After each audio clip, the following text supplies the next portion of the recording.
কেরালাতে সব থেকে কষ্টের কাজ হচ্ছে এই রান্না করাটা, আর রান্না না করলে তো খেতেও পাবো না। হ্যাঁ, আমি বিকালে চলে গিয়েছিলাম বাজার, আর বাজারে এসে দেখলাম এখানে সব সবজি বিক্রি করছে মাত্র 50 টাকা করে এক একটা প্যাকেট।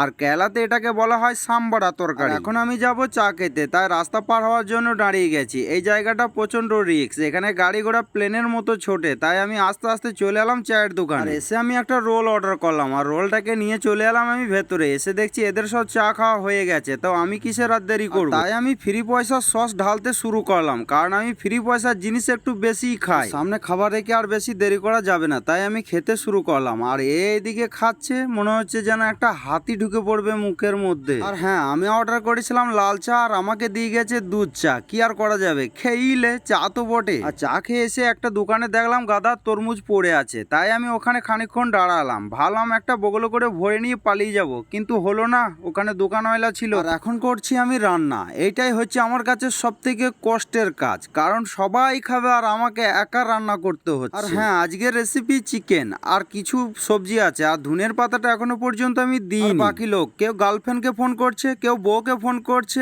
আর আমি দেখো এখানে বসে বসে রান্না